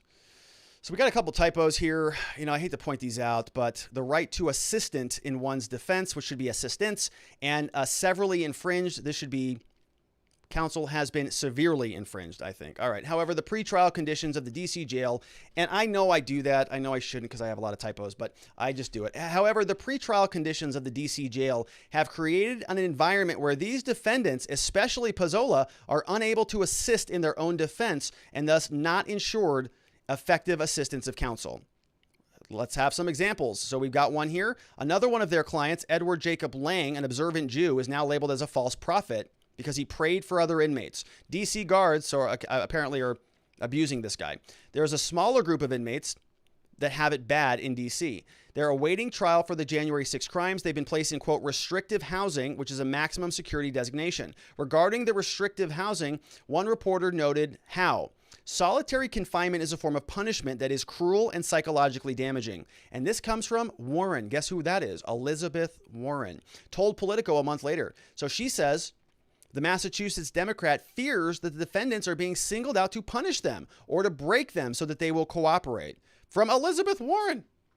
Durbin was surprised, another Democrat, to learn about the restrictive housing. Says it should be a rare exception with a clear justification. The Illinois Democrat told a news outlet it should be used with very limited circumstances. But staff for Durbin, who chairs the Senate Judiciary Committee, and Warren, a member of the Senate Democratic leadership, did not respond to queries for an update on their efforts to get better treatment for the January 6 defendants because they're not going to do that. It's not their issue. They don't care. But it is nice that they agree, at least philosophically, that it is problematic. It would be nice if they stood up and said something about this to their own party, which is in charge of the Justice Department and the White House. Might be good, but they're not going to say anything because that is not politically expedient for them. We have the plight of nearby inmates has received surprisingly little attention on Capitol Hill for the better part of a year. Since the D.C. Department of Corrections issued a medical stay in place, it's impossible, this attorney says, to have free-flowing conversations with defendant Pezzola. Attorney-client meetings are in open cages where there is no confidentiality. Everyone can hear the conversations, including prison guards. Undersigned counsel experienced this when they visited with Dom at the D.C. jail. So he actually went down there, right, and sat with him and said, listen, Judge, I'm sitting here. These stinking guards can hear everything we're talking about. There's no confidentiality at all. I was there. Giant problem. Right? And good for this attorney for calling it out. Man, contact visits where a defendant meets with his lawyer in person at the jail required the defendant then to quarantine for 14 days. This was told to undersigned counsel when visiting. Essentially, the attorney-client privilege is non-existent, he says, depriving Dom of his fundamental right to counsel. Considering the conditions that he's housed in, the manner in which the legal visits are conducted, there is a strong likelihood that the government is intruding on the attorney-client privilege. Yeah. All right. Let's see what point number 2 says. He says the defendant needs access to a laptop. Every defendant has a right to review the discovery materials in their own case. And the U.S. government has said that this is part of the largest criminal investigation and prosecution in history. We've heard them say that. They're all over the place, hyperventilating about how hard this is. Oh, we're so overworked. We're so overburdened. There's like 500 different cases that we got to work on. You're going, what? Because the city of Scottsdale does about 600 every month like this. No problem. All day long. Not an issue. So if they're going to be spending $6.1 million to create this database so that defense attorneys can see everything and blah, blah, blah, blah, blah, and they're going to be opening up different branches of Capitol Hill Police in different parts of the country, California and Florida, to start coming to a locale near you soon enough, then that means that there's a lot of evidence out there, right? So a sly defense attorney might say, well, Judge, I mean, you've heard from them how much evidence there is. We need access to all of that. And so we need, just like Ghislaine Maxwell has 13 hours a day of laptops, and we need all of these other things in order to review all the material because we have to prepare our defense. Bobby Sternheim is the name of Ghislaine Maxwell's attorney. Excellent maneuvering over there. Okay. Good work from her. This attorney's doing a great job also. Says Defendant Pezzola is entitled to review every document, every video, every audio, and anything else that FBI, DOJ, U.S. Attorney's Office, or any other agency or generating video or audio materials has. Right? No such review. Such a review must not be dictated on whether his attorneys can visit him. No such burden should be placed on counsel or corrections, especially considering the financial and time-consuming burden it would place if they were required to visit with Dom at the jail and review each and every video. So if you've got all that evidence there, government, well, you better give us some concessions is the word there, because we need a laptop and we need all sorts of additional accommodations in order to go through all of your evidence, which is really just, I think, a red herring, right? How much evidence do you need to prove those charges? It's a trespass case. It's a damage case. So I understand the need to maybe bundle all of that evidence up so that you can go and investigate the unidentified people. But for the people who have been charged, they should have the evidence. They don't need to, keep continuing this stuff for end of time while they keep people in custody. Ridiculous. Point 3, DC jail is committing human rights violations on a daily basis. The jail allows prisoners to leave their cells from anywhere from an hour a day to a few hours a day. So you get a couple days out of custody. No religious services are allowed. Dozens of prisoners have to share the same fingernail and toenail cutter without it being disinfected between each use. So these people are just, they're actually being treated like subhumans. Exercise, especially outdoor access, is limited or non-existent. Under the restrictive housing conditions, exercise is limited, whereas others in the jail have more ability to exercise. So it sounds like maybe unequal protection for some of the defendants who've been charged with Capitol Hill January 6 crimes, whereas some other defendants are not.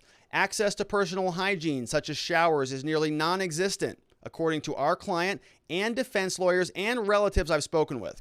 Those housed in the general population are able to take a shower whenever they want. Interesting. Why is that? The same can be said for those seeking a haircut. Every person we have spoken to has stated that they have been denied a haircut since their imprisonment commenced at the DC jail. Every person that they've spoken to. Well, we saw Jacob Chansley. He had a buzz that day, so I think he's okay. But they're saying that everybody else, no haircuts. Those in general population versus restrictive housing have more chances to wash their clothing. Those in general population have the ability to either visit the law library or gain more materials than those being housed in restrictive housing. All right, so they're just getting abused. The detainees, before a single moment of their trial has begun, suffer the same harsh treatment as convicted criminals in the DC prison. Pandemic-justified conditions recently condemned by elected officials of both parties. The treatment is so bad that they found advocates in unlikely allies. We already talked about Warren and Durbin talking to Politico. The issues of confinement are so widespread that politicians are conducting ongoing investigations into this matter. Undesigned counsel has spoken to members on the Hill. Worse, though, is that when the press covers these issues, prisoners such as Dom are retaliated within 48 hours of a newspaper article or television report airing. Can you believe that? So if there's complaints that go out there, it sounds like this attorney is alleging that the guards actually conduct retribution. They retaliate within 48 hours to the defendants. So punishing people for things that I guess other people in the news are saying who have not been convicted of anything. Nice. All right. So just like we sort of went through with some of the gun laws, now we have a compare and contrast with some of the other people who have been released with bail or with bond.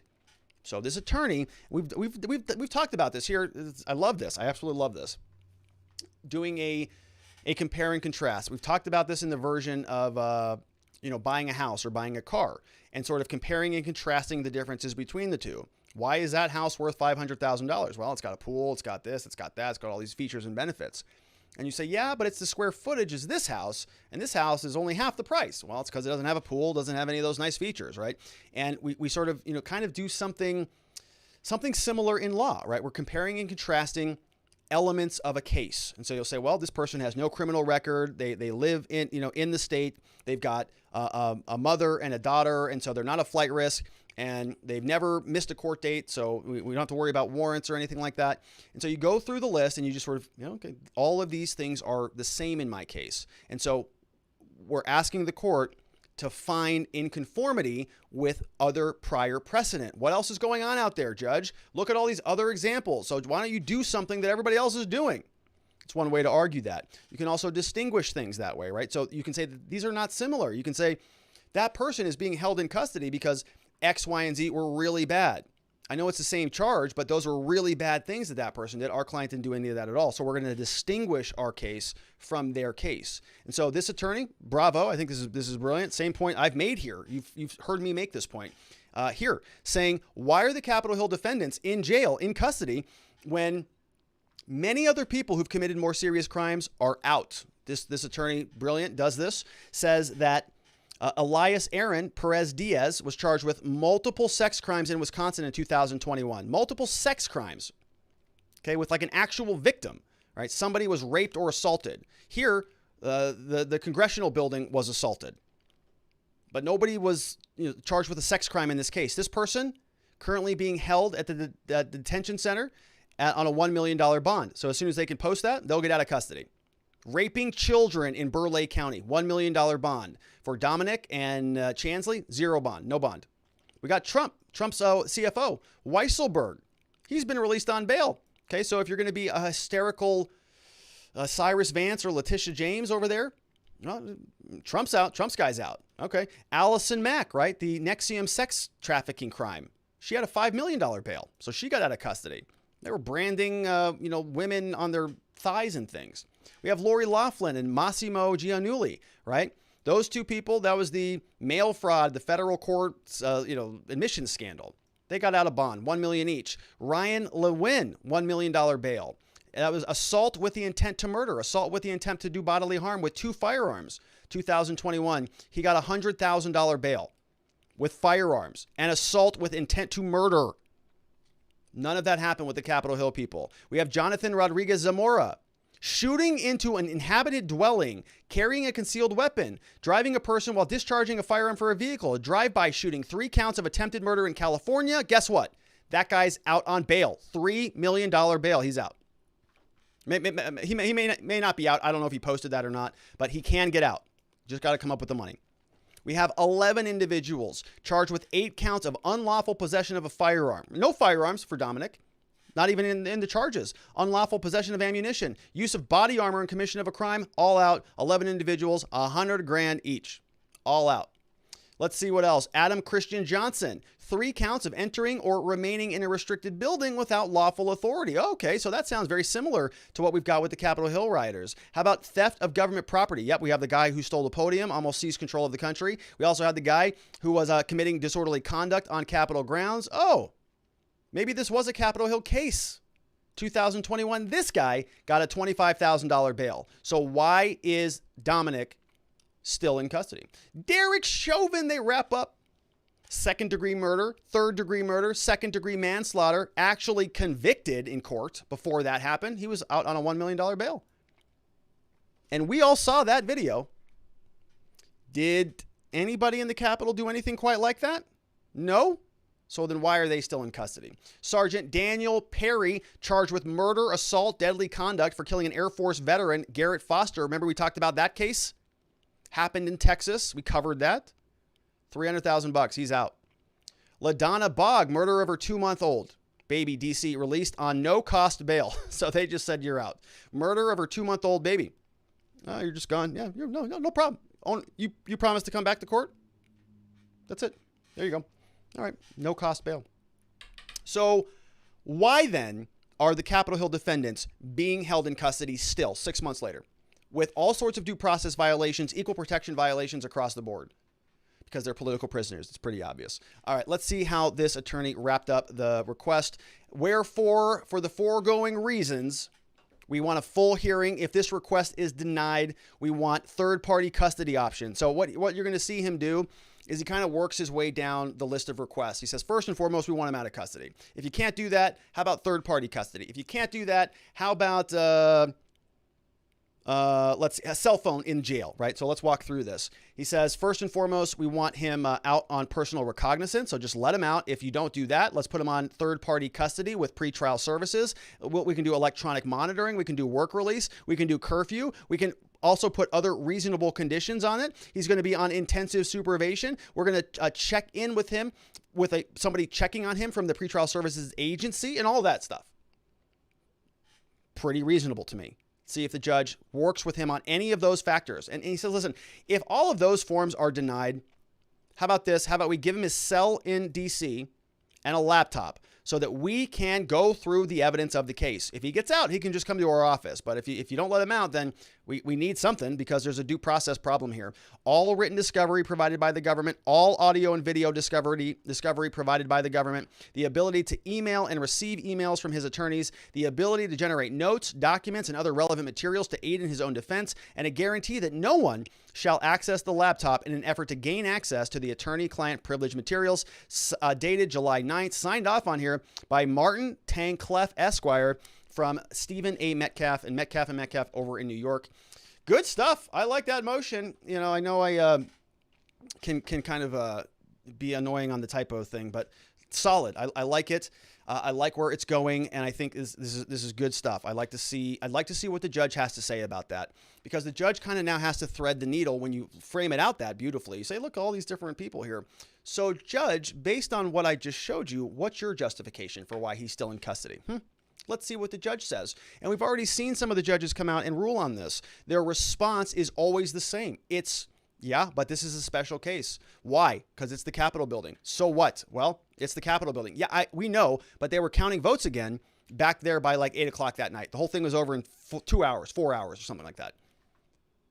Yeah, but it's the Capitol, and that's the heart of democracy, and I'm very offended about it. So that's why they have to remain in custody. And you say, Judge, what about due process? What about the presumption of innocence? Well, but it's the Capitol building. So, all right.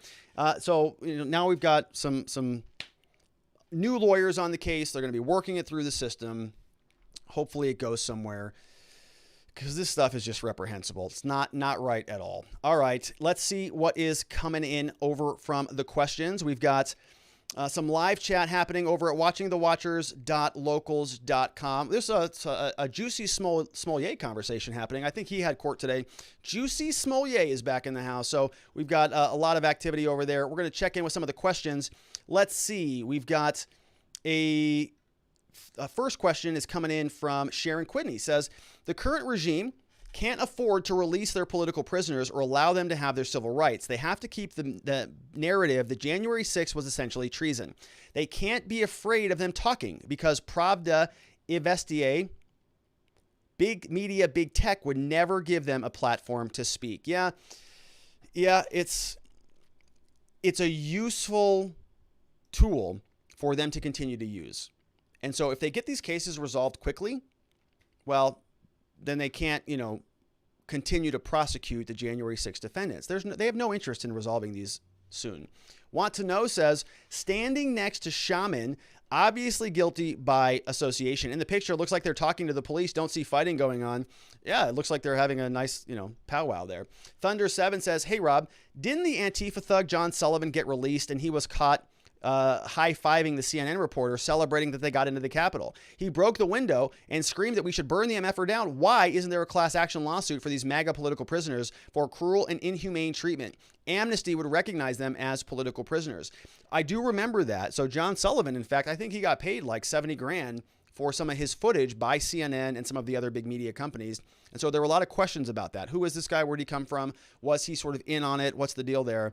Because I think he was a part of BLM and then like excommunicated from them. And so, you don't know people like that. They could be professional agitators to some degree. So who knows if that's true or not. But yes, I think that there are some pretty problematic things happening with the Capitol Hill defendants. There's no question about that. Class action is, of course, not the appropriate mechanism there, but certainly I would like to see more robust advocacy from the defense bar, right? I mean, we talk about these cases here, but I really don't hear much other people shouting from the rooftops about this being a problem, at least from the legal sphere. Everybody's mostly quiet about this. There's a handful of defense attorneys who are screaming from the rooftops about this, but everybody else is just kind of, well, it's the Capitol Hill defendants. Nobody cares about them. Good question there, Thunder 7. We'll see where it goes. Let's see what's else. We've got Thunder nope, I already did that one. We've got Osak says, Rob, can you explain what the penal code is? So yeah, pretty simply, it's just the criminal code. So penal code sort of means the criminal statutes. It's sort of, what happened, how do we penalize you? Same kind of root word there, if you break the law. And so we call it the penal system. We call it the statutory penal code is the statute the laws. Then you have the penal system, which is what punishes the people who break the laws. So it's all just criminal law is the way to explain that. Sharon Quidney says, the treatment of these political prisoners is an outrage. I never thought I would agree with Warren on anything, but in this instance, she's right, like a broken clock, right twice a day. This is the way political prisoners were treated under Stalin and other evil totalitarian dictators. Hardly a surprise since they're working out of Stalin's playbook. Good to hear from you, Sharon. Yeah, I was surprised too. I was like, Elizabeth Warren, Durbin, hey. But when you're right, you're right. We got Jeremy here says, things are bad when even the left starts showing humidity. Do you think the ones being denied their rights can seek relief by appealing to the Supreme Court, assuming they get convicted? So it's not, it's not an easy just throw up to the Supreme Court. So they would have to go through the formal appellate process in order to get there. And I doubt that we're going to, if I had to guess, I doubt that we see anything of consequence come out of the Supreme Court on any of these cases.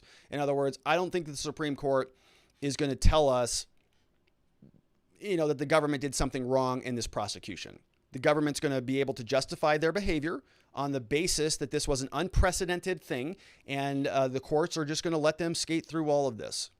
I really don't know that there's going to be much reform that happens. Remember, this is all taking place in D.C. I think that most of that is basically unsalvageable at this moment in time, but we'll see. Joe Snow is here, says, wish I had access to a laptop when I was held at the 26th Street, Cook County for months without bail for possessing weed when I was 18. Possessing weed, you monster, Joe. How could you? Wow, that's like the crime of the century, obviously. So I'm surprised you're still with us here for that. You probably should still be in custody over there for that violation. I'm obviously joking. Okay. It's insane that people are in prison or jail for weed. It's ridiculous. I actually, on some good news there, I think I did see an article. What was that? Talking about one of the Democrats is actually talking about, it's Senate Majority Leader Chuck Schumer, that's who it is. Chuck Schumer was talking about essentially decriminalizing marijuana. So, rolling it back from a Schedule I drug under federal law or whatever they have it classified as, saying that they might actually modify that and decriminalize it, which would be a very, very nice thing. We'll see if that happens. We've got Want to Know says, those comments from Warren and Durbin are just CYA. Everyone needs an attorney like Maxwell can afford. Most normal people don't get that. Best justice system the money can buy. Yes. So Maxwell's attorneys are so good. It's it's like mind-boggling. Very, very good. All right, Joe Snow says, I too have been denied a haircut since this pandemic started. I have a disability, cannot wear a mask. No salon barber is willing to defy the state of Illinois and allow anyone without a mask on their face inside their establishment, regardless of medical exemptions. My one longtime friend who did cut my hair without a mask in May was in a tragic motorcycle accident and died 11 days after cutting my hair. I'm not saying it was Hillary Clinton, but come on. Okay, so thank you, Joe. First of all, I'm sorry about your friend. That's terrible. That's tragic. Absolutely. That's absolutely terrible. And not having a haircut is also bad. Not as bad, but it is bad. So hopefully you get that solved. We've got, let's see who is here. We got 3 Girlies is here. Says, as a former state of Ohio CO, correctional officer, I can attest that SEG and protected custody are inhumane, right? So sort of isolated confinement, and it should never be used for anyone. Wow. Let alone people who have not been convicted of crimes. The conditions in that jail sound absolutely appalling, but none of the inmates in our state institution had access to a laptop in their cell. They were able to access a computer at the library. I know many had their dockets and files, had a lot of legal notebooks to make notes on, and had access to law books. What is the likelihood that this guy can get relief and or bail? So, you know, I don't know. Based on my faith in humanity, I would like to believe that it's likely that he gets bail, right? Because I'm not sure that he's had a compelling attempt at being released yet. And this is a pretty compelling attempt. We have seen other Capitol Hill defendants get out of custody, and we've seen others not get out of custody. And so I would like to think that he does get released. But I don't know, right? We've seen some judges that just are very difficult out of the DC circuit. So, you know, I would have thought that a lot more people would have been out, but I've been surprised by this, candidly. Other forms of relief, I would think would be more appropriate, right? A judge is going to have a very big problem if there is, you know, a lack of confidentiality or an attorney-client privilege. And so I think the judge is going to want to fix that around the margins to say, okay, wait a minute, right? It is happening in an open space, and during a hearing, an attorney comes in and says, yeah, judge, I was literally sitting here in an open, you know, conference room and the guard was standing 20 feet away, right? That's going to be a problem. And the judge is going to have to do something to correct that. So I guess my point here is some of this stuff is discretionary, and the judge might have the ability to, you know, model it around the edges. But some of the other stuff is I guess a matter of, you know, political opinion for the judges. And so they have some tools in the toolbox that they can use to fix some of the due process violations, but they may not want to pull those tools out because they don't think that the non-bondable issue is in fact a problem, right? They think that it's their discretion, that this person's a threat to society or a flight risk, and so they're just going to hold fast on that. But they can't also hold fast on that and then not make any accommodations on some of the procedural due process stuff, which has a likelihood of being problematic. Good question there. And thank you for your input, 3 Girlies. So a former CO from the state of Ohio, no SEG or protected custody for anybody, really, is sort of what you were summarizing for us there. Thank you for that. And our last one is here from Joe Snow. Says, if trespassing is, quote, treason, I can't wait to hear what an election problem might be considered. Can't use those words there, Joe, but I get your point. Yeah, well, probably nothing, probably not much of anything, because they're just going to continue to paper over all of that. And great questions. Let's check back in with the chat. We got Joe's over there. Sharon's in the house. It's Ed is here. Good to see you. It's Ed.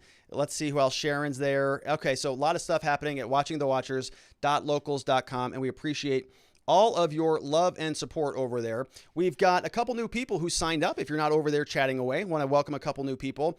And Lavassier is also on this list. They're going to be added tomorrow. For some reason, they're not here.